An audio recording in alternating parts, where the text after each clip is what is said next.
Ladies and gentlemen, welcome to the Snakebite. I am James Simpson. This is Carl Van Gelder. It is almost championship season for basketball. Spring sports are in full swing.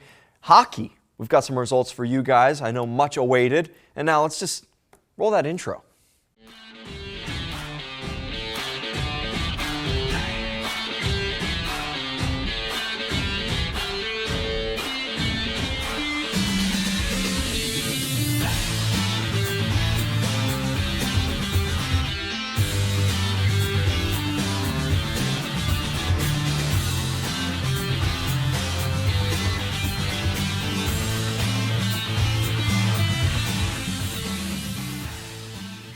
I mentioned hockey. Let's start things out on the ice this week as the team competed for the Pick-to-Suite Cup in the College Hockey South Division III playoffs. We'll start out Friday night. The Mocs took on FSU in front of a full house at the Lakeland Ice Arena. Paul Riolini opened the scoring for the Mocs on the power play, finding the puck in front of the net and putting away the rebound. The Noles would tie things up, and behind strong play from both goaltenders, it remained even until a John Buckhart shot from the point left a rebound, and Matthew Fromer capitalized to give the Mocs a 2-1 lead. In the third, the Mocs separated with goals from everyone, including Michael Wohl, who Nick Merritt was able to catch up with after the game. Michael, 2 goals, 1 assist in a hard-fought win against FSU. How does this help the team move on for the semifinal game tomorrow night? Yeah, it was a good game. I mean, it was a little closer than we would have liked until the end. We just kept battling, so I think tomorrow will be very similar. So.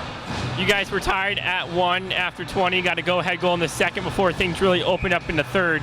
Did winning those board battles, getting those second chance pucks, get you better momentum into winning this game? Yeah, I think so. I mean, we had a lot of chances early on, we just couldn't score. But I think we just kept wearing them down, and then eventually they were just so tired that they started going in, and then they all came. So, obviously, hometown crowd played a big role in this game tonight. It was loud, in your guys' favor. What do you say to the Mocs faithful that came out here tonight? Oh, it was awesome. Appreciate you guys. Hopefully see you tomorrow. It changes everything. Like when you have a big crowd like that, every play, hits, goals, whatever it is, it's just that much more meaningful, and you get that much more energy from it. So. And the Mocs defeated FSU 5-1. They moved on to the semifinal where they took on Kennesaw State. This game saw a much different start for the Mocs, with them scoring quickly and in bunches up against the Owls. The Mocs scoring attack slowed, allowing for KSU to get within 1 going into the third. The third began, the Mocs ran away with it, including this huge momentum-changing shorthanded goal, and with contributions from everyone on the ice that propelled them to a matchup in the championship game versus top seed Miami. The Hurricanes were a familiar foe for the Mocs, with the two splitting their previous matchups. Miami jumped out to an early lead with quick goals, and despite the Mocs battling, along with Jason Cribbs' 25 saves, the Mocs ultimately fell 4-0 in the Pick-to-Suite Cup championship. Despite their loss, the Mocs have their eyes set on nationals, where they'll look to redeem themselves. And let's move on to another team with championship aspirations in the men's basketball team who's been forced to play shorthanded. They've had the next man up mentality this whole season, with them unable to cure the injury bug that has riddled them all year. Despite the injuries, the Mocs took on Florida Tech a week ago tonight, looking to avenge their 3-point loss earlier this season to the Panthers. And they did so in dominant fashion. The high-flying Mocs started fast with Luke Anderson hitting a 3 just 5 seconds into the game, and Florida Tech kept things close through the first 15 minutes or so, but then it became all Florida Southern. The Mocs only allowed the Panthers to score 5 points in the final 7.5 minutes while adding 20 of their own, including this buzzer beater by Joe Moon IV. Deep 3 in the corner. No good. Short. Trey Jones the run out. Here is Joe Moon. Can he hold it? He pops. Got it. Joe Moon the 4th. And that shot sent the Mocs up 17 and the Mocs fans up on their feet going into half. Florida Southern fans had even more to cheer about in the second half, with the Mocs continuing to dominate, with the home team leading by as much as 34. Yes, you heard me right. 34 points, cruising to an 81-53 victory. Lots of players got in on the fun, with Luke Anderson dropping 30 points and 12 boards, along with Trey Jones, better known as Big Trey, putting up a career-high 12 points and 13 boards in his first career double-double. Our very own Emma Lauren Poole caught up with both Dom Denny and Jones post-game. I'm here with Dominic Denny and Trey Jones after a massive win over Florida Institute of Technology tonight at George Stankin Fieldhouse. Both of you, how does it feel to have redeemed what was a tough loss for the team on the road earlier this season? It was good. It felt really good. Our whole focus is to get sweeps and splits, and this was a big split for us because now we know that they can't catch us in the rankings in the conference, and so it just pushed us that much farther ahead of them.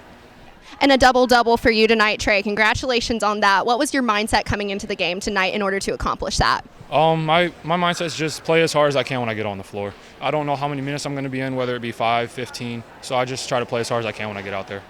And Dom, one of your strengths is passing. Tell me a little bit about that. What's the headspace like whenever you see an opportunity or a window to pass the ball and make a big play for the team? Yeah, I mean, passing's kind of just always been in my game. You know, ever since I grew up, I've just naturally been a good passer. So, I mean, when I'm playing, I don't really think about much. I just go out there. If I see somebody wide open, I hit them, and then, you know, they do the rest. They do the hard part. They got to make the shot. I just give them the ball. So. Just 2 regular season games left. What does the mindset look like as far as coaching goes? What are the big things that the team is focusing on going to these last 2 matchups? Just play as hard as we can, try to win out the rest of the year, and then go into conference tournament and just try to win the conference and make it to the NCAA tournament. Yeah, I mean, we've got a couple injuries going on, so, you know, hopefully we get those guys coming back soon. But in the meantime, we just got to hold it down, you know. We just have to play as hard as we can and go out there and continue to win games. That's it. Injuries have definitely been an uphill battle for this team this year. How have the other team players, such as the 2 of you, worked to fill those gaps that are left? I mean, you know, the bench is great, and they're always ready. That's the most important part. You know, in practice, you know, we've got the red squad and the blue squad, and sometimes the blue squad kicks our you-know-what. So it's just a special thing that we have going on because everybody 1 to 16 can step on the court and play at a high level. So it's good to know. I mean, we're all here for a reason, and we all trust each other, and we build that trust every day in practice, and we just play as hard as we can every day in practice. Absolutely. Well, congratulations, guys. Thank you again. Back to you guys. And thank you, Emmett James. The guys did a tremendous job on the court. They did a great job getting second chance point opportunities, 19 second chance points compared to just 6 for Florida Tech. And also Florida Tech, a team that shoots a good amount of threes at times. They're more of a defensive team, play a lot of 3-and-D ball, 0 3-pointers made that entire game. Lockdown defense, great rebounding, and that's what you need to do to win games in such a tough conference. Absolutely, and they looked to do the unthinkable, sweep the season series against the conference leader and number 2 team in the nation in Nova Southeastern. And unfortunately, Carl, that trip just did not go as planned at all. And in fact, it looked like a complete 180 from the game against Florida Tech. The Sharks got the jump on the Mocs and scored first, just grew their lead as the game progressed. They had 4 players score double digits, 2 of whom came off the bench, displaying that classic Nova Southeastern depth. The Mocs had 4 double-digit scores as well in Denny Anderson, Joe Moon the fourth, and a rope, but it just wasn't enough as the Mocs committed too many turnovers and only had 1 3-pointer the entire contest. It'll be one to forget for the Mocs as they suffer their worst defeat of the season. But now, we will turn our attention to the standings where Nova Southeastern has clinched the top seed while the Mocs sit pretty steadily in second. Some shuffling below the Mocs will help determine their opponent for the first round of the SSC tourney on March 5th. But before that, they'll have 1 more regular season game left. They'll host Rollins for senior night tonight at 7:30, and a win would solidify the 2 seed for the Mocs. Then they will sit and watch the rest of the conference play on Saturday, March 2nd, as they have their bye week. And you know where to go if you can't make it to the field house to watch the game. Listen to Jim and Carl on the call only on FSCMocs.com/live. And the women's basketball team also had a busy week. So let's start from the top. To kick off the week, they faced a Florida Tech team that took them to overtime earlier this year in Melbourne in a Mocs win. And the Mocs look to build off their previous success and get a season sweep against the Panthers. The first quarter of the game helped the Mocs out tremendously in that pursuit, with the Mocs putting up 19 first quarter points, going into the second up 6 in what looked like it was going to be a dominant win for the Mocs. The second quarter was a very different story though, with the Mocs struggling to defend and having their shots just not fall, scoring an abysmal 4 points going into half down 3. But the team came out swinging in the second half, struggling defensively at first, but having their shots fall the whole second half. And despite allowing 22 in the third quarter, the Mocs outscored the Panthers 42-32 in the second half in their 65-88 home win. Amari Jackson showed out yet again against Florida Tech, so you know we got an interview. Let's go to Brian and Amari after the game. Thanks, guys. I'm here with Amari Jackson. Amari, huge game today, 23-11, career high in rebounds. How important and how big was this game for you? It was really big. We knew exactly what we needed to do. Coaches told us to go out and play hard. We knew that it wasn't going to be easy. We knew that this team is not going to give up. They're going to keep playing no matter the score. So I just did everything that I could. I did it for my team, for the coaches, everything that they asked me to do. Like you mentioned, this team went all the way. The whole game went down to the wire, but it's a huge conference win as the season's winding down. How big and how important was this win for the whole team? It was very important. Like I said before, we knew that this wasn't going to be an easy win. We knew it was going to be a battle, and we just didn't give up. So, yeah. Perfect. Thank you, Amari. Had a great game. Back to you guys. Thank you. And the Mocs return to action at Nova Southeastern on Saturday in what is a matchup that can be expected in the SSC tournament for the second year in a row. Earlier this year, Nova came out on top against the Mocs in what was a defensive battle and very similar to what we saw this past weekend. In the previous matchup, Nova was able to break the 60-point threshold, but this time the Mocs defense held even tougher, holding Nova to just 57 points, the third lowest point total of Nova's season. However, the Mocs were unable to escape the suffocating defense of the Sharks, putting up just 42 points against the number 10 team in the country. The Mocs sit in the 8th seed in the in-conference tournament and have one game remaining against Rollins, a team that they beat earlier this year in Winter Park. The Mocs have beaten Rollins earlier this year, like I mentioned, and if the Mocs can pull off a season sweep against the Tars, they will secure their spot in the conference tournament. I'll be on the mic and edge of my seat for that contest on the Sunshine State Conference Digital Network. If you're unable to pull up, make sure to tune in. The Mocs beach volleyball team has kind of had themselves a season so far. They put on a show this past weekend with a 5-0 sweep against both Barry and St. John's River Community College. If you're keeping track, that makes them 6-0 on the year. The Mocs had 2 set wins on all 5 of the courts scored and opened each of its 2 matches with a recognition of student-athlete mental health, honoring Morgan's message. Your Mocs moved to 6-0, as I mentioned, and will return to action at Weber International University on Wednesday, looking to keep their undefeated streak alive.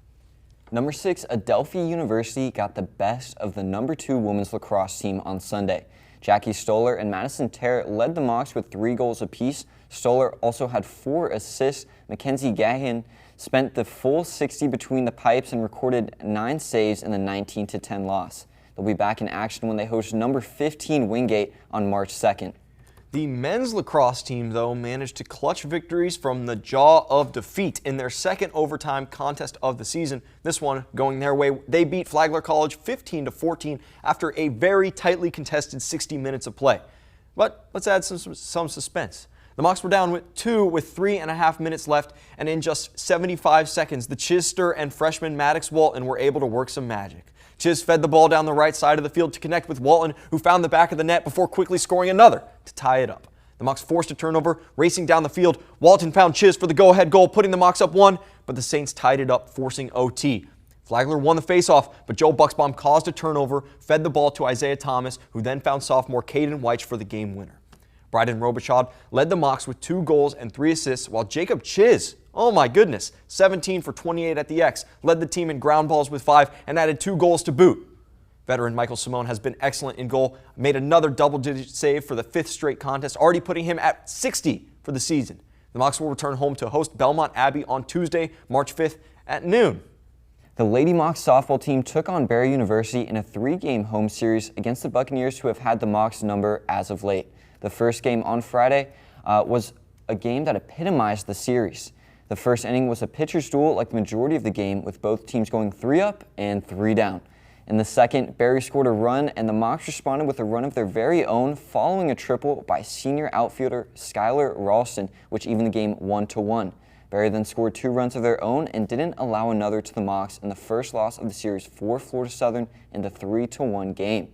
The teams faced off again the next day, with the Mocs losing both 5-6 and 1-2. But it wasn't all bad for the Mocs, with Ashley Blesson pitching masterfully.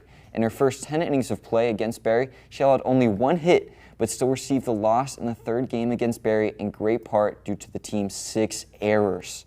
The Mocs return to action after our production time against number 10 Wilmington University at home for a doubleheader. The results will be found on fcmocs.com. The baseball team opened up conference play this weekend as they took on Barry University down in Miami Shores. They dropped the opener Friday night with a score of 7-1 as Barry tallied 13 hits, scored 6 in the first 4 innings, before adding their 7th run in the 7th. The Mocs were only able to rack up 4 hits and scored their lone run in the 5th. The team looked to bounce back on Saturday in their doubleheader to close out the series, and in Game 1, the Mocs found themselves down 3-0 early. But after a Jevin Relaford sac fly in the 3rd and a Jack Duffy solo shot in the 4th, the Mocs found themselves battled back down 1. Both teams went back-to-back, back and forth, scoring runs, going into the 9th tied at 5 apiece. The game remained tied after a scoreless top of the 9th, but because of a blunder on a double play opportunity, the Mocs lost 5-6. They looked to avoid being swept as the final game was upon them, and after a lineup switch by head coach Lance Niekro, the Mocs started off the scoring. A Bryce Safrowicz sac fly scored Deontay Starks. Barry responded with a run of their own in the bottom of the 2nd, but the Mocs responded, scoring 3 in the 3rd to take a 4-1 lead. Another run from the Mocs in the 5th, and then Barry cut into the deficit following a 3-run homer. But after this, the Mocs poured it on, winning the game 10-4. The Mocs salvaged that series sweep 2-1. FSC is back home this weekend for their conference home opener as they take on Eckerd College. And both tennis team seasons are in full swing and competing well. The men's team dominated the University of Findlay on Sunday, losing the doubles point but clinching the match win with 4 quick victories on the singles courts, leaving 2 matches unfinished. They competed on Monday as well, just narrowly losing to number 15 Washburn, and they picked up huge doubles points behind wins from a pairing of Chris Falkow and Mario Garros and Bosco Boskovic and Inaki Brown-Simo. In a singles play, George Russell picked up a win against number 10 Sebastian Piontek, and Garros extended his win streak to 4 with a win over number 11 Santiago Rendon at number 3. On the women's side, they nearly upset Division I University of Buffalo on Saturday. They dropped a tough doubles point, but some gritty play from Olivia Bryant, Leia Piscini, and Beatrice Costa led the Mocs to split singles play and record a 4-3 loss to the 8-2 Bulls. They also competed Monday, this time hosting the number 9 University of Washburn when they competed strongly, but the depth of the top 10 team proved to be too much for the Mocs to handle. They dropped that match 4-3.